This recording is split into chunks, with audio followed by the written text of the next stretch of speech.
Hello everyone. Let's turn to our event scheduling. The next talk is Jimmy Tarrillo.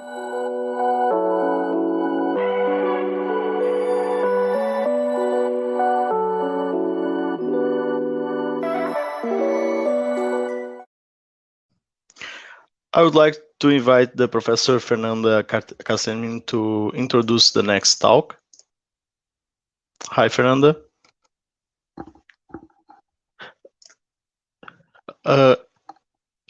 Your mic, yeah, okay. Yes, okay, yes, sorry. Yeah, so good afternoon. It's a pleasure for me to be here to introduce Professor Jimmy Tarrillo. Professor Jimmy Tarrillo is a professor at the Electrical Engineer Department in the Universidade de Ingenieria y Tecnologia from Peru. He received the Electrical Engineer degree from Pontificia Universidade Católica do Peru in 2002, and the Master degree in Electrical Engineer in Pontificia Universidade Católica do Rio Grande do Sul, Brazil, in 2009, and the Ph.D. degree in Computer Science in the Federal University of Rio Grande do Sul in 2014. He was my Ph.D. student, so it's a special pleasure to be here introducing him today. Additionally, he worked in Antwerp Space in Belgium, developing a soft error injection platform for soft errors in SRAM FPGAs. His research interests include embedded systems, software mitigation techniques, and low power consumption on FPGAs. And he's going to be talking today about critical embedded systems for the Andean areas application.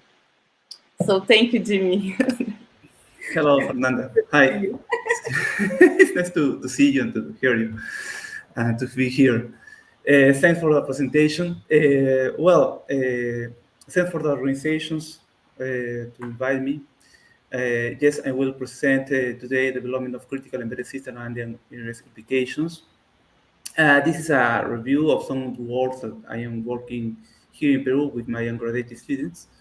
And I'm going to introduce first something about my place to work, where I work. This is a building of the university. It's a small university, but it's a beautiful university too, I think, the architecture, at least. This is a private university, and we started a few years ago in 2012. And this architecture is interesting because it received some prize for the world-best building. So we are very proud about that. These universities, now there are 33,500 students around, and we have 12 undergraduate programs. We just have 2 graduate programs on computer science and civil engineering. As I said, this is a new university, so we are starting to build up. And this is a challenge, interest challenge, and very good point to start with the development of engineers and science here in Peru.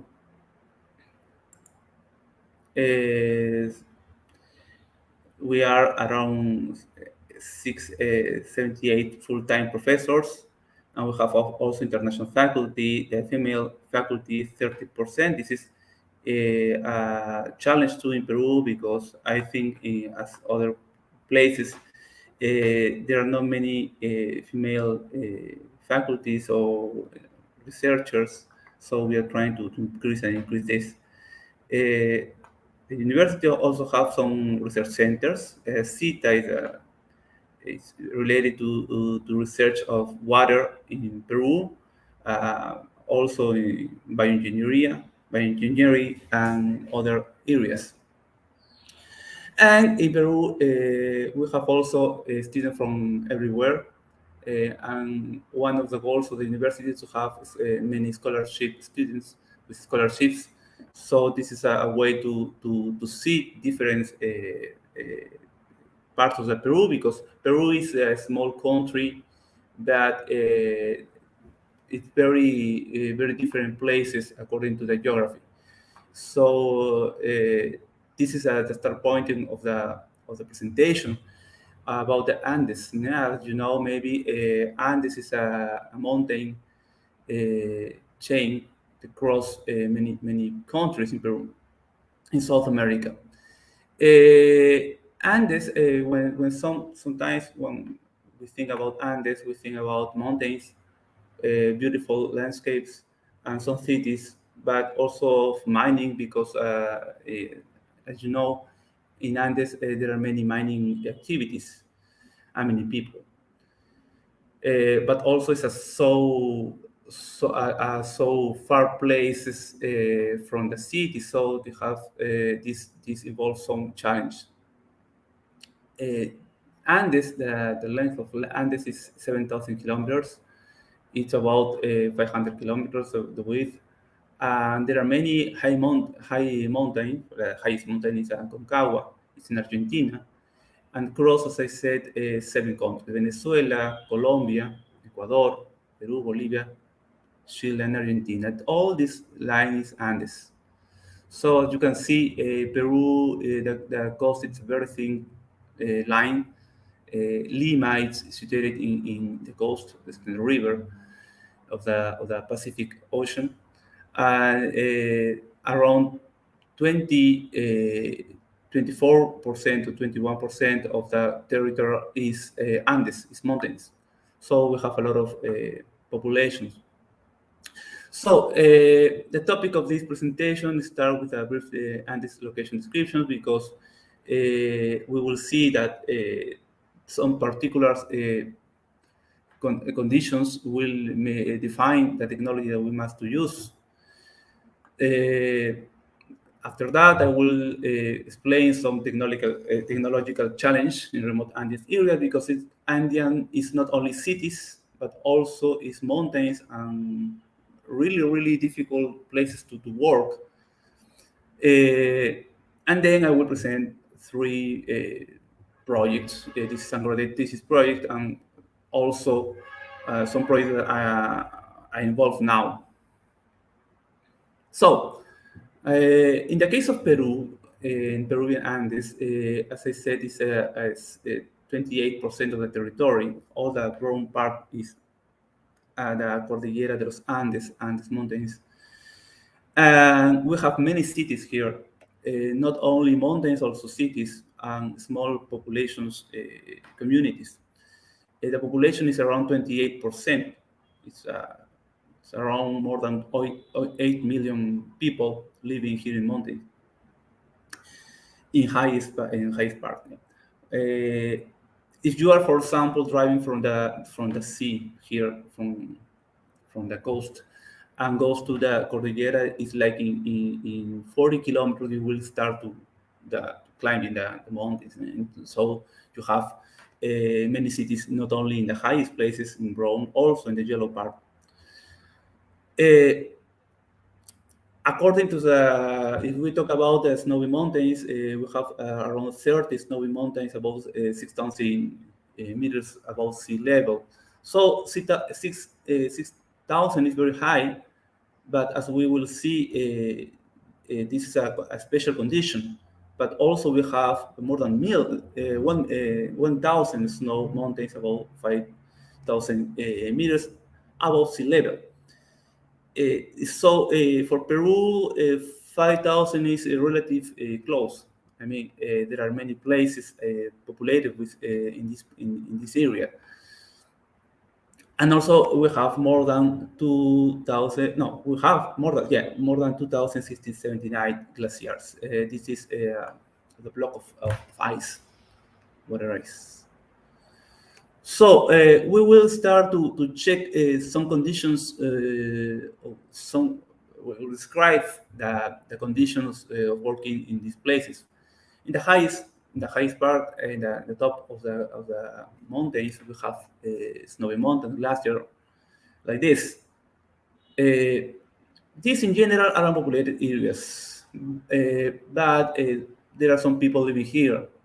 Not much, but you can find people living with small communities. And for example, one of the big problems that we have is that greenhouse effects makes that the increase in the water sea. For example, here in this mountain, these glaciers, we have a lake here. So when you have increasing the level of this lake, this could generate floods. And huaicos. Huaicos is a kind of flood that we call here in Peru. That is, the difference is that it's a flood, but with a very, very small rocks, and they destroy everything. So it's the consequence when you have greenhouse effects. We have the problems that water will increase, and the water increase could generate the floods and huaicos. And if you think about this, that these places are around 5,000 meters, 4,000 meters, 6,000 meters. So the energy would decrease or goes the rocks and water is very high, so it's very dangerous, and the catastrophic effects for population field in general. So rivers are also rivers that you can find here in the sea level. Many sea rivers start in these high altitudes. For example, Bandaro River starts in 4,000 meters. As I said, there are many places with people here. So, of course, they are monitored by sensors, but this is real remote places, so that the sensor must be very careful. We have some experience, for example, the glacier lake this glacier lake that is 4,000 meters had that kind of problem. And one of the problems here is that, of course, you don't have any Wi-Fi or wireless communication or network. You must develop this kind of links. Energy, of course, you don't have energy, or you don't have grid energy. You must to take, for example, with solar panels. And if you think about this, that is to climb to that place and install all of this is not so easy. So give maintenance of this is not easy too. It's very costly, personal costly, and money of costly to go here continuously. Obviously, it's not all about mountains. We have also human activities at high altitude, not only snow mountains. Yeah.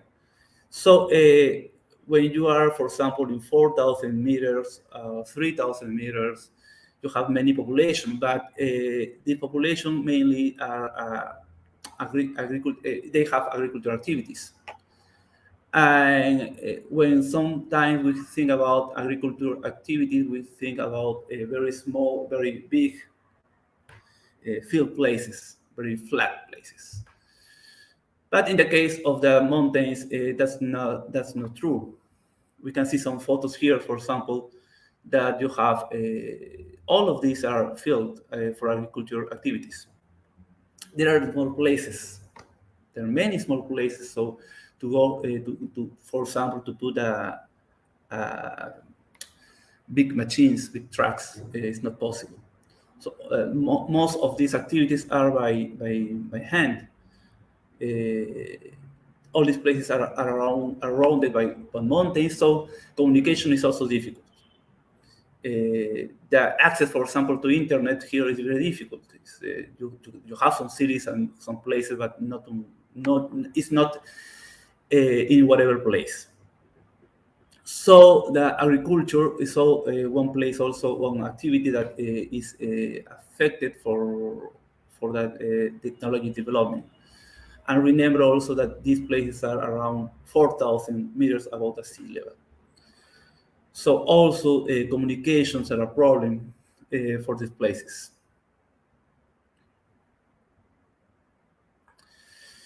Other human activities in high altitude are mining activities. Mining activities is one of the most important activities in Peru. We have mines with copper, for example, the second main in the world.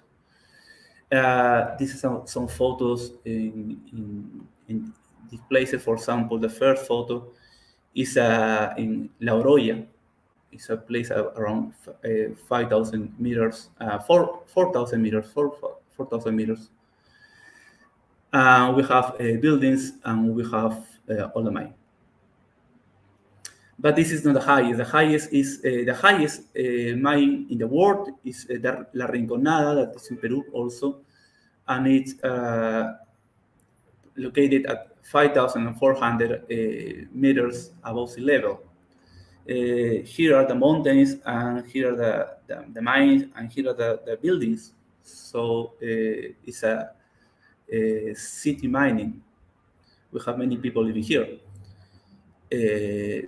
In the Andes in general, if we check the highest mines in the world, we can see that in the top 5 we have the Rinconada in Peru, 5,400 meters. Cerro de Pasco, also the second world highest, is in Peru. Cerro de Pasco, this is the first photo. The third one is El Alto in Bolivia. The fourth one is in Potosí, 4,000 meters, also in Bolivia. And fifth is in San Carlos de Puno in Peru. So this is a point to think about this. Mining is usually think about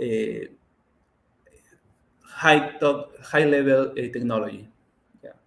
But high-level technology usually is used for all other kind of places. For example, many of these technologies think about mines that is not so high. And I have reported from many professionals that they have several problems with that, not only for the pressure, because you have different pressure there, but also for the electronic devices. So in good part, in some way, this is related to the altitude, because as I said, these kind of machines are designed for not for so high altitude, and since the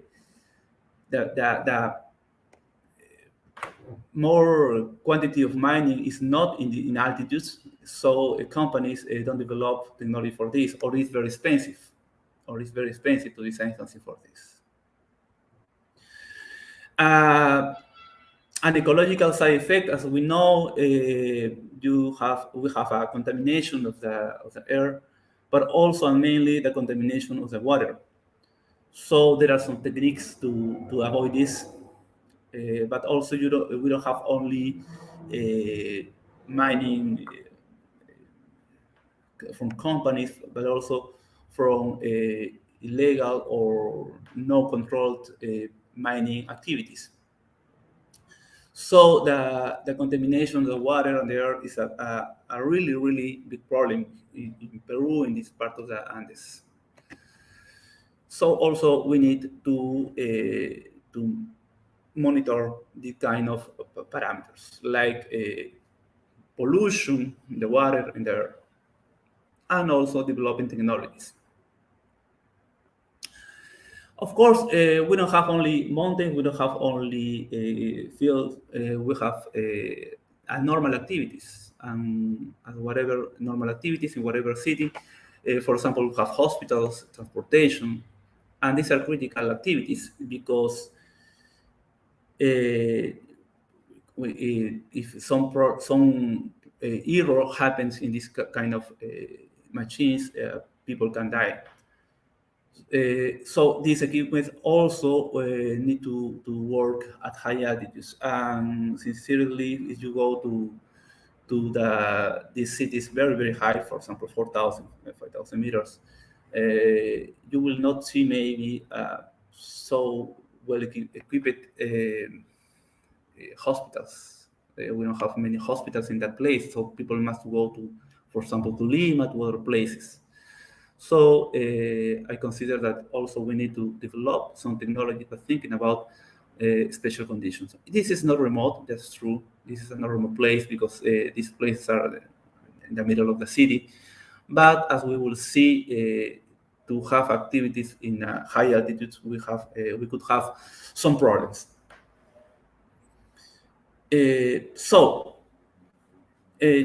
Checking, reviewing technologies in mountains, mining, agricultural activities, we have some common challenges in these places.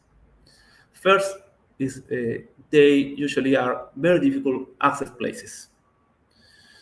So to install something, for example, in a mountain, in a high mountain, it's not easy to go every day, for example, to review, to check the status. Other problem is that we have data places usually have a lack of GPS network, so you don't have phone calls, we don't have internet, or it's very, very difficult to access to this. Another point is that we have a lack of energy in the sense of that we don't have a place to plug your equipment. You have to harvest the energy, maybe by solar panels, and accumulate in batteries. But solar panels is also a bit difficult to go to there. When you have a lot of rain, for example, or dust, the solar panel can be covered and will not work properly. Finally, as we will check in some slides, we have an impact of the neutral radiation from the cosmic particles. So if we don't have, if the place is difficult to access, so we need long energy autonomy. In general, maintainability must be high, must be low, in the sense that we don't have to go. It's difficult to go every day, as I said, to review, or every month, for example.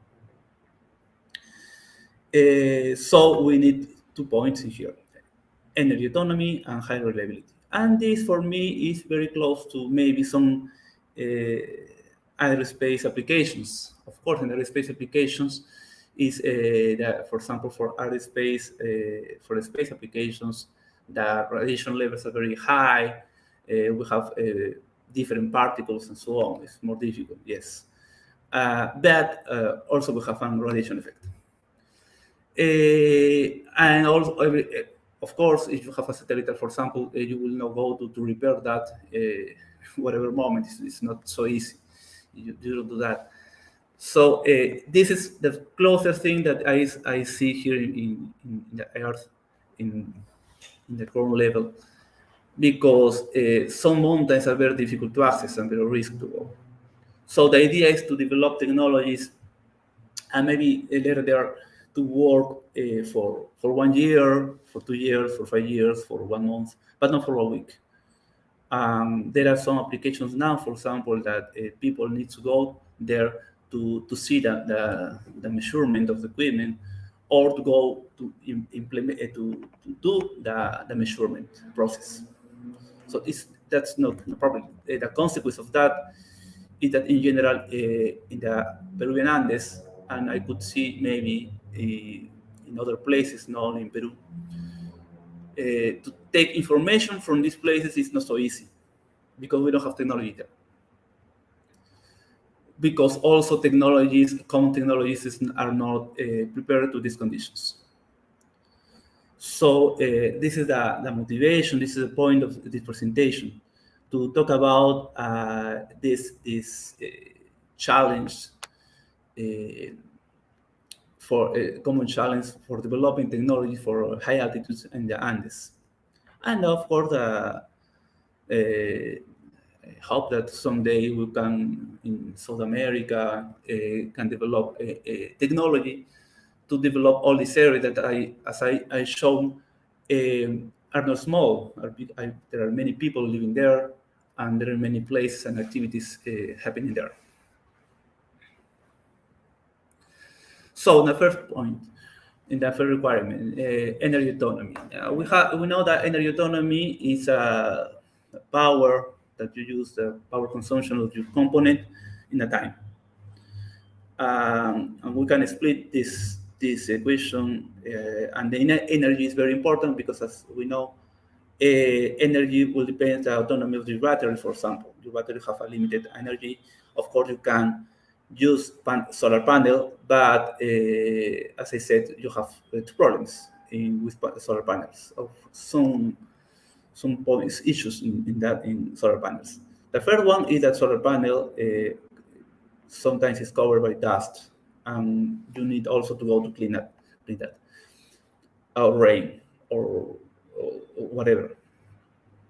The other point is you must to carry out that solar panel and climb the mountain to put that.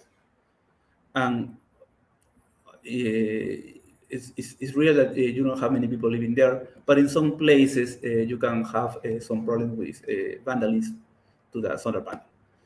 So of course we need that. We use, in fact, solar panels, but the idea is also to reduce the size of the use of this kind of technology.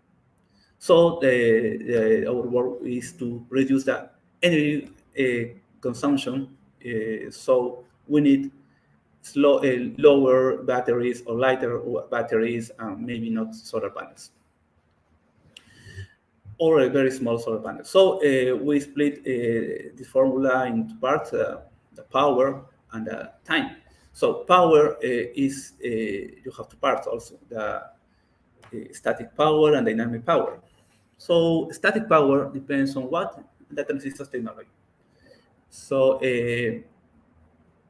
many words you will find about how technology are developing to reduce the power consumption. So we need to use that kind of component, but not depends only the total power of the transistor technology, also depends on the dynamic part. So in the dynamic part, we have the capacitance, the supply voltage, the coefficient, the factor of transition of the flip-flops, and the frequency. From this part, we can take the strategy of reducing the supply voltage, for example. So this is also part of the technology. If we reduce the voltage, the problem is that your transistor will be more sensible to some faults, for example, for neutron radiation. But it's an option. The other option is to reduce the frequency.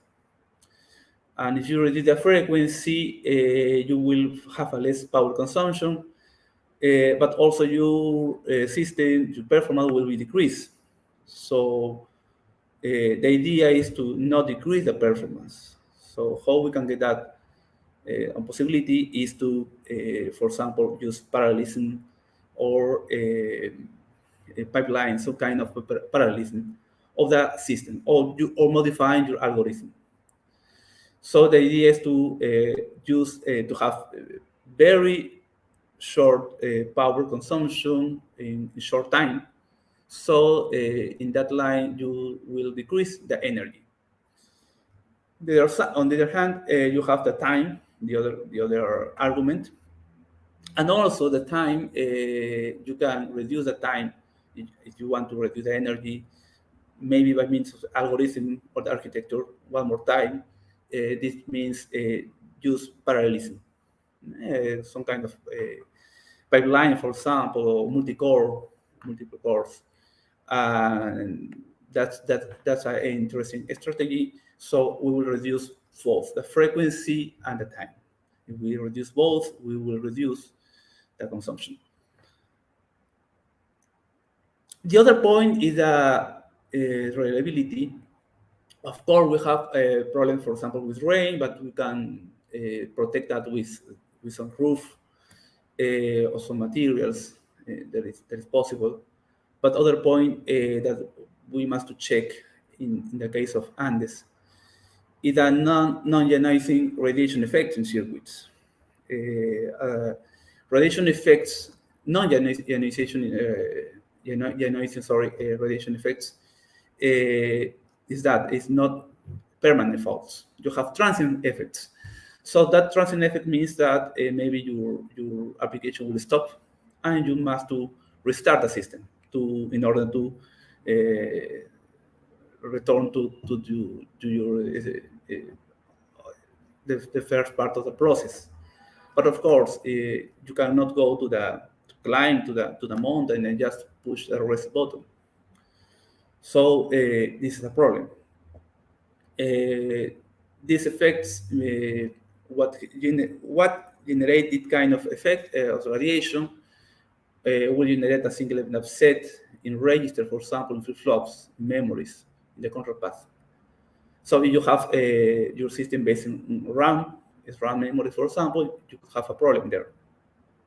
So in ground level, we have neutrons. Yes, we have. In fact, the Van Allen belts protect the Earth from whatever cosmic or galactic cosmic rays, for example, some problems. Protons, electrons, but the particle that cross the Van Allen belt is a neutron. So this neutron that cross the Van Allen belt and arrive to the ground level will have a energy of the speed of the particle, and will be higher when you are in higher altitudes. This problem, it's worse when you have a smaller transistor. And we know we have new technology. New technology involves smaller transistors. I know that there are efforts, and there are new technology that are more reliable transistors than some years before, but the effect is the same. The trend is that if you have slower transistors, that's new technology, you will be more sensible to neutrons effects.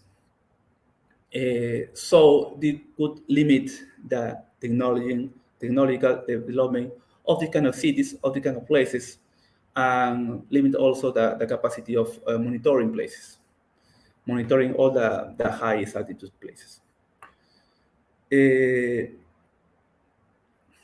I would like to share some this work that is not new. It's 2013, but you can have in the literature different publications about radiation effects in transistors and in ground level tests with environment neutrons.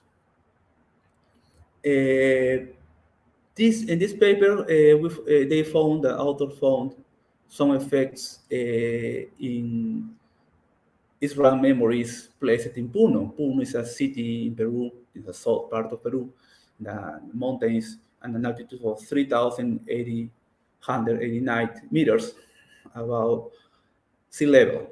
I don't know if you know or you heard about the Titicaca Lake. Titicaca Lake is placed in Puno. Also, moreover, these experiments were implemented very close to the Titicaca Lake. And Titicaca Lake, if you know, you will see a lot of people living there. And the other point was in Pontificia in France. It was 2,800 meters above sea level, so lower level.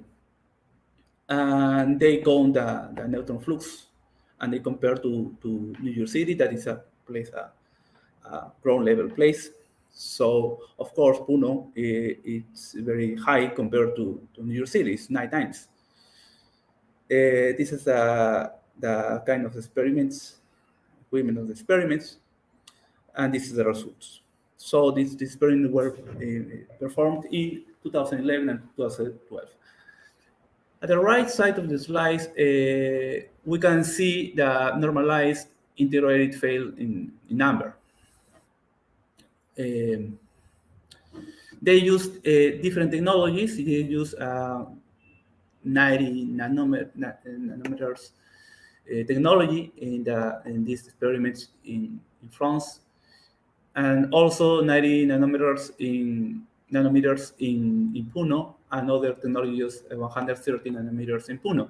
So this technology now is very old. I mean, you have now common use of 12 nanometers transistors.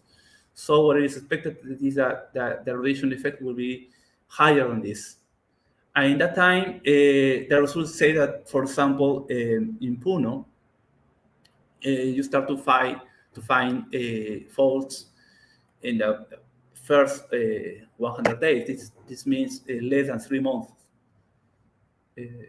So maybe you put some application there, you will have some faults. It's possible to have faults.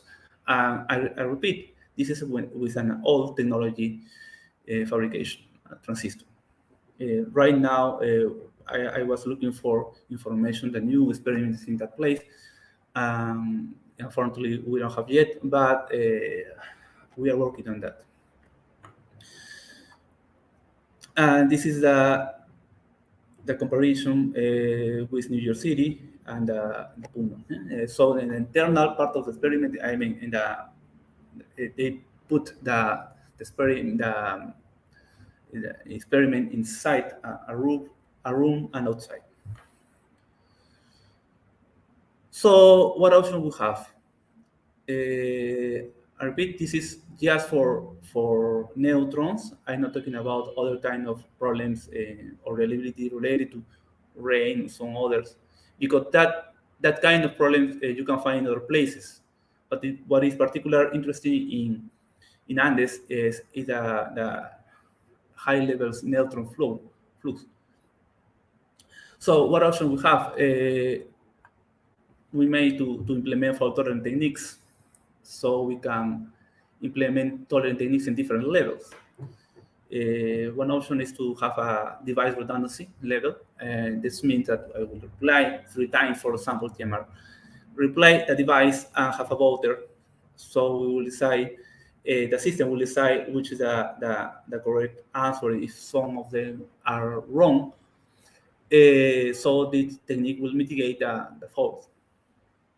If you have microprocessor, for example, you can protect the memory, for example, inside of the microcontrollers. If you have microcontrollers, you can protect the memory with techniques like Ham or Solomon.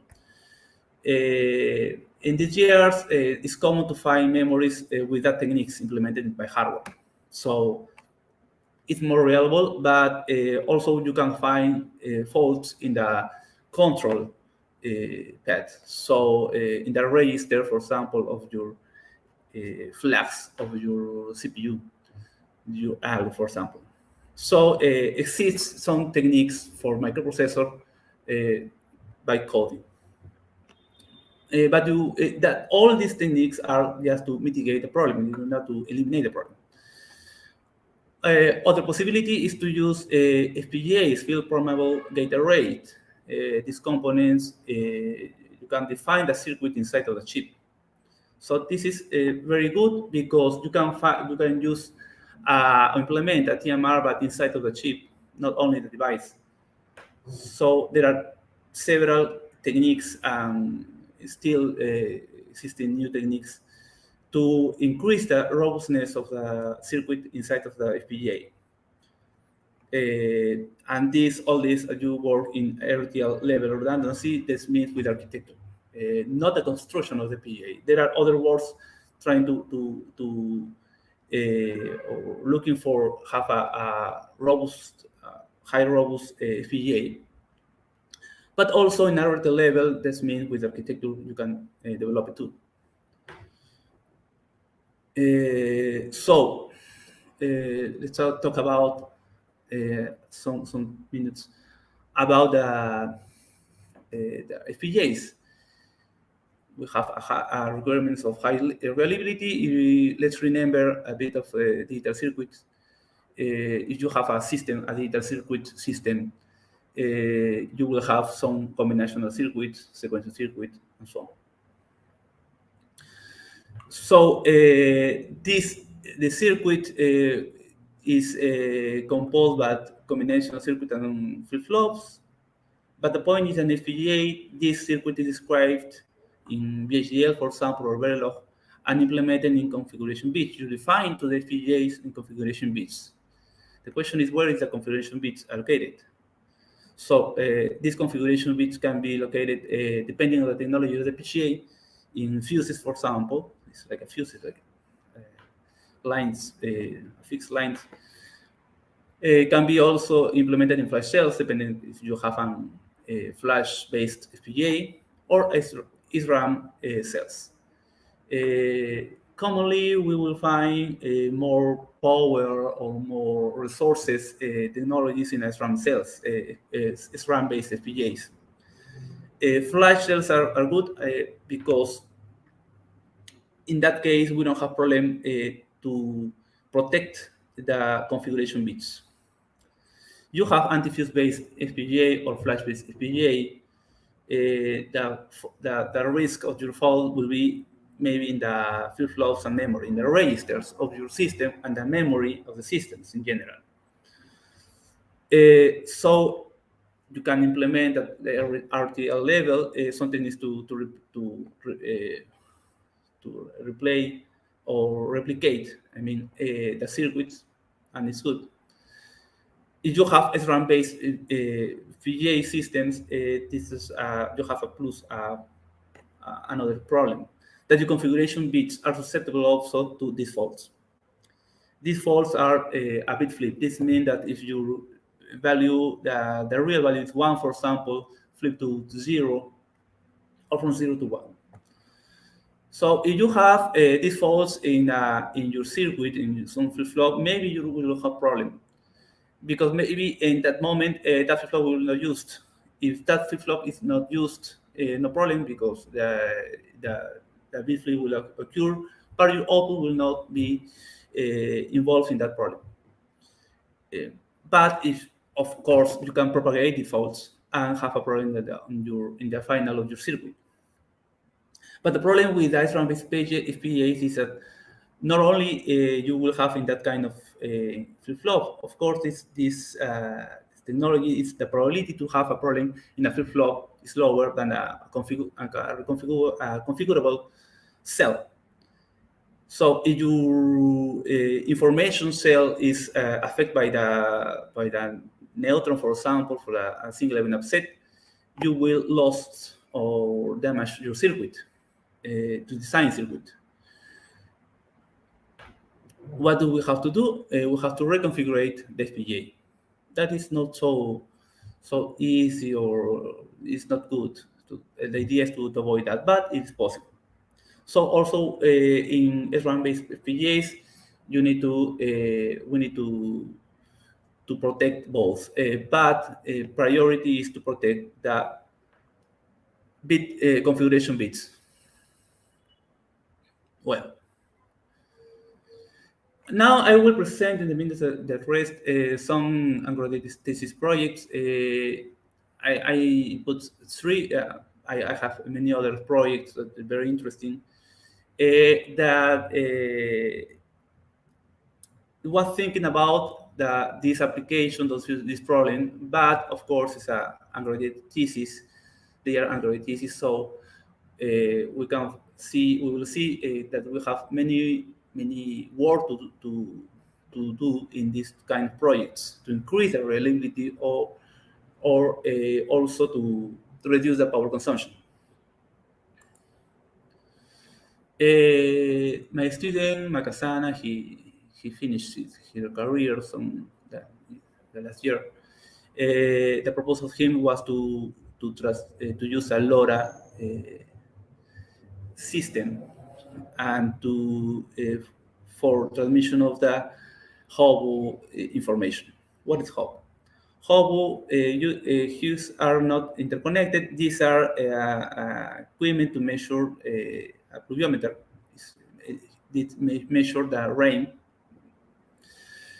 So scientific people or the people in charge of the security put this kind of equipment in the mountain.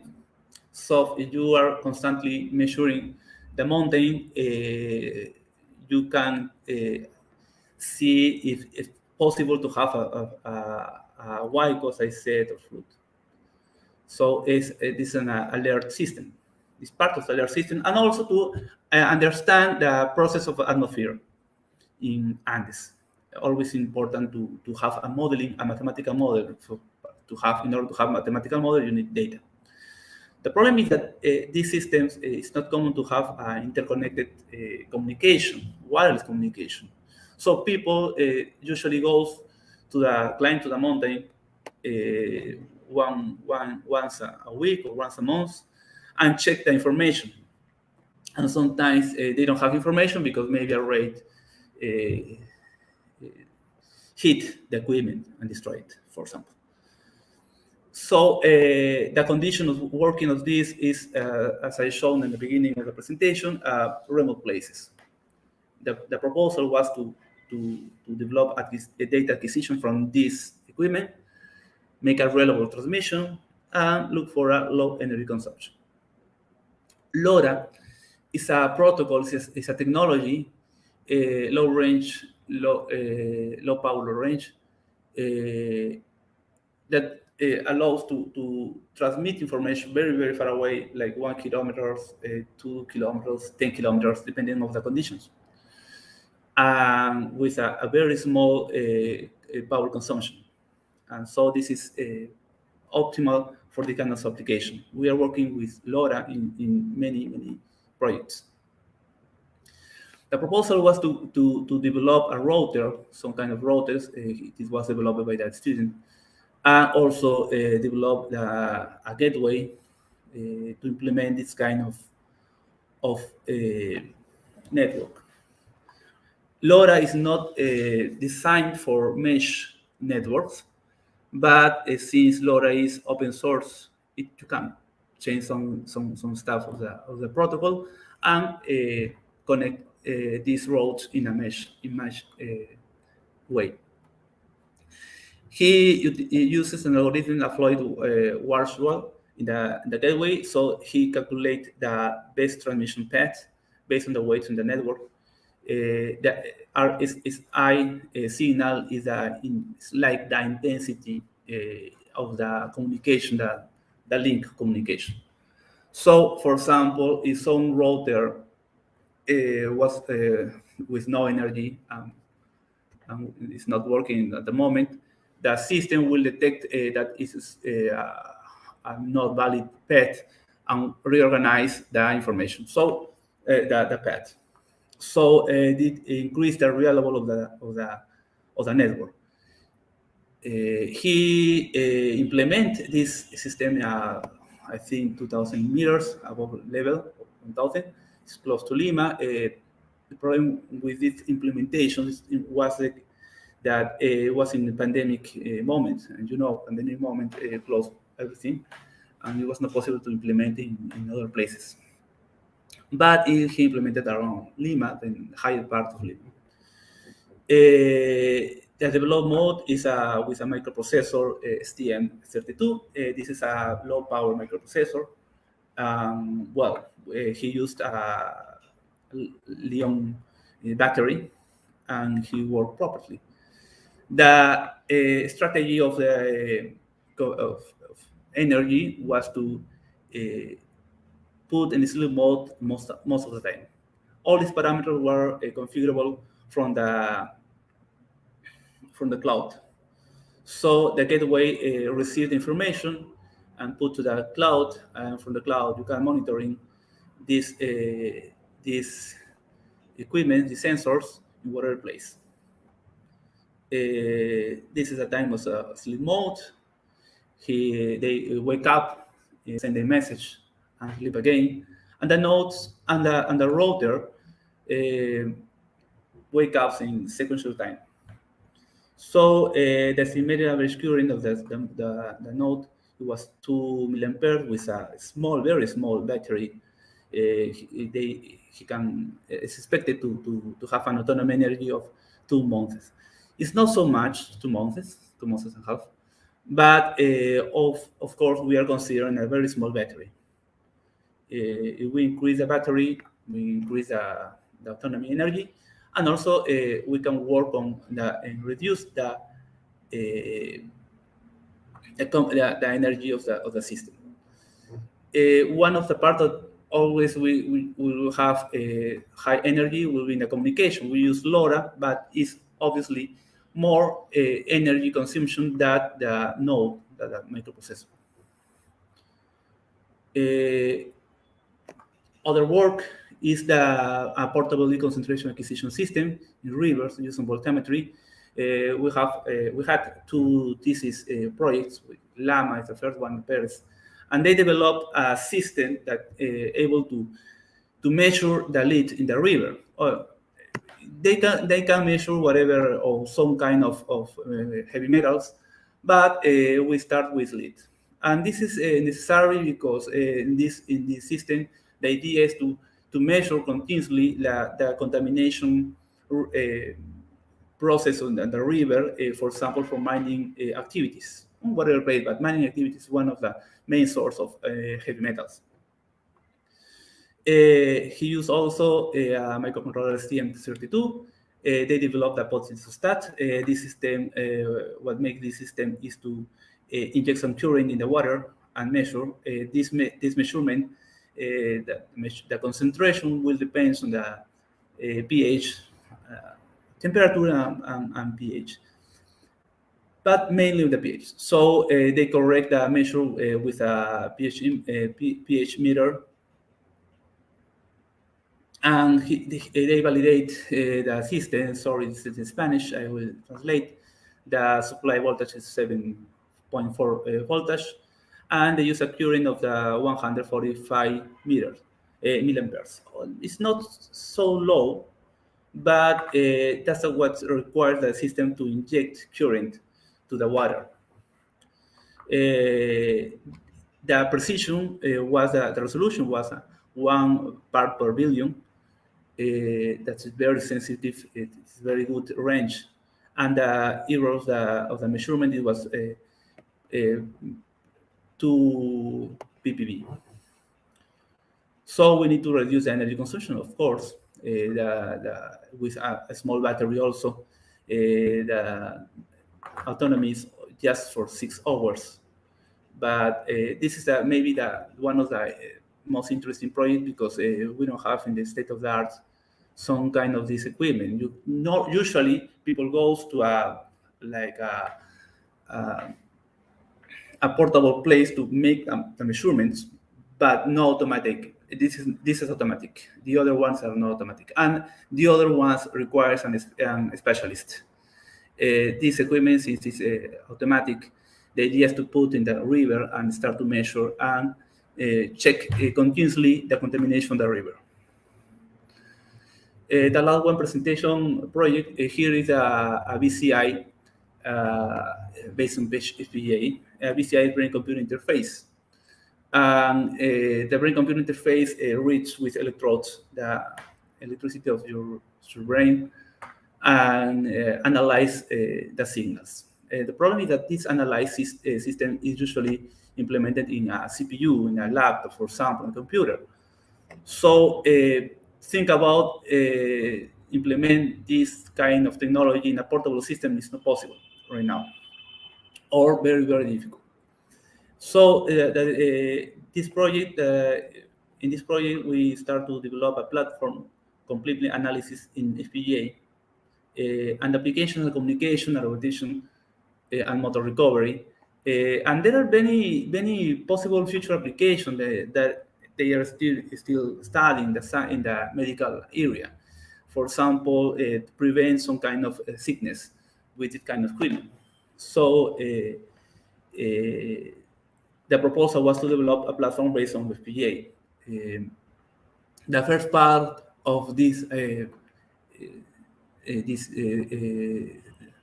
system was acquisition of the data. One more time, this is in Spanish, sorry, this was from the thesis presentation. It was the acquisition of the data. We used an OpenBCI site that is a well-known acquisition block. And the analysis of the signal is in the Arctic 7. FPGA is from Xilinx. The second part was the processing of the data.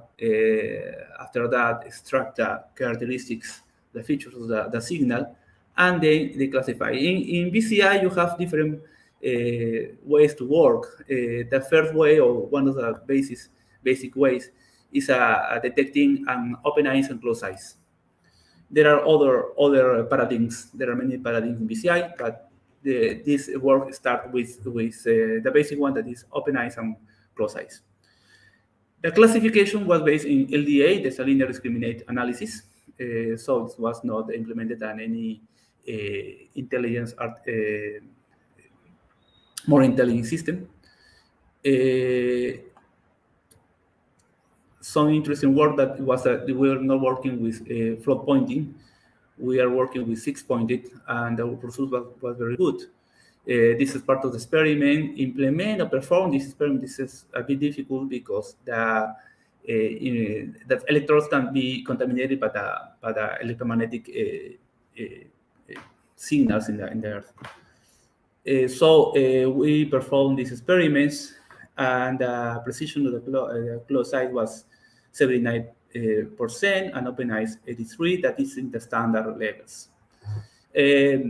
After this, I am not presenting this because of time, because after this work, another student, Cortez, implemented a classifier based on a more complex a deep learning system. And also he implemented in FPGA. Finally, we have many other applications, critical applications that can be or think about to work in Andes locations. So now we are starting to studying or performing or implementing our capacities of analysis of radiation or radiation effects. So I have a student, Minaya is his last name. He implement simulate a fault injector platform. We are working with PGRT7. It's not so new, but it's working.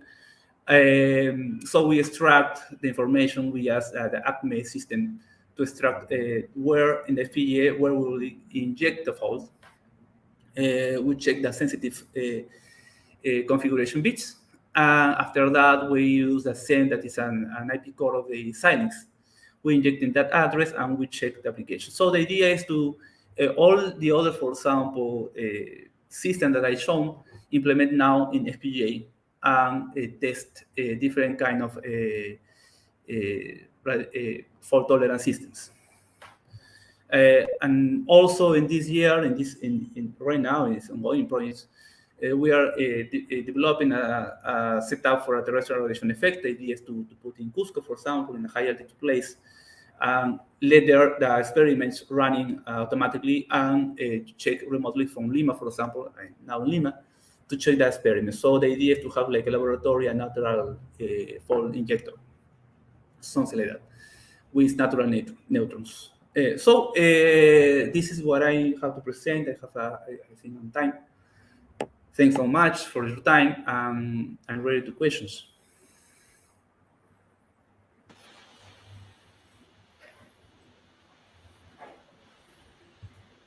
Hi, so we have some questions in the chat. Let's wait. But before, so I would like to ask some questions about, for example, the first work that you have shown with the routers. What happened if a single router actually failed and it's not working properly, or I mean, can be totally out of the connection? Do you have a methodology to bypass this router? Is it possible? Yes, the gateway is checking the signals of each router with RSSI. It's from that is the LoRa parameter. So a LoRa parameter will show, for example, to the gateway that the router 1 is out, for example. If gateway detects that router 1 is out, the cost of the path increase. So you don't use that router, and the gateway will check or look for another route. Mm-hmm. Okay. And also, this system allows to know if the energy of the router is low. I mean, if you have a lower energy, your LoRa transmission will be lower too, and again we can see, this is almost ending the battery life. So can select other routes for example. Yeah, I don't know the cost of these routers, but if it's not so expensive, you can also have a code spare that actually turns on if you need it or something like that. Yes, and then it's not using any battery while it's totally down. Well, yeah, depends on the cost of. It's not so cost. It's not so cost, but the cost also always depends on the money that people have. It's very high or not so high. But it's not costly, I mean, because it was developed with common components. All the router was developed by the student, not only the algorithm. So it's possible to let there the router, and if something is wrong, you can enter maybe. And about the fault, for example, the fault injection in the FPGA and the work with the FPGA. So, for example, what do you think are the main challenges of using FPGAs in the Andes applications? Do you see the people looking for FPGAs, or they still think that's very costly in terms of power? Yeah, one of the interesting development technology, I think, FPGA that right now you can find new FPGAs, different factories. So you have very low cost FPGAs, not only Xilinx. You have very low cost, and you have very low power energy. No, like Xilinx, because Xilinx is think for huge process. But I think that this is interesting development process, because the idea is to put, for example, the system with some technique, some fault tolerance technique, with a low cost and with a low energy too. So we're starting with Xilinx, because we have now Xilinx. We are buying other FPGAs. But the idea is to put all the logic, all the digital circuit in other FPGAs. Another point and other word that I didn't present, but we are working on analysis of image, for example, to analyze the caudal, the flow of the river. Because sometimes you don't have no water in the river, you don't find the river too. Also, and after some months, you will find a big river. So how we can detect that with image? Yeah, but the problem is that image is high power consumption. So now, for example, people use a laptop with a camera. The idea is to put all this stuff in a FPGA, because, for example, to transmit now all the video to a center is not allowed for that kind of places. The idea is to make all the computation of the image processing in the FPGA and put it in the mountain, for example. It just transmit a parameter. So the good part is that we don't have a huge bandwidth. We don't have bandwidth there. We will use less energy than a laptop. And of course, we will need to implement some kind of fault tolerance techniques in this kind of FPGAs. That these FPGAs maybe will be Xilinx, because it have more resources for that.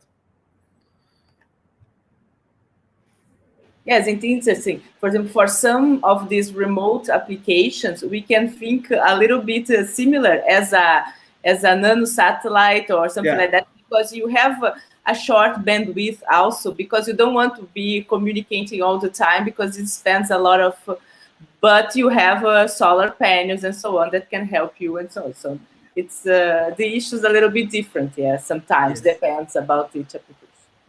Yes. Thank you very much, Jimmy. I don't see any other questions in the chat. If someone has still a question, can write. But from my part, yes, thank you very much for your talk. Excellent talk. It was very interesting to learn all these new experiments and work that you have been doing. Thank you, Fernanda. And I expect that we can work with you and the other Yeah, we can collaborate more, yes. Of course, we have a lot of projects to do. Thank you, Fernanda. Yes, thank you. See you, everyone. See you.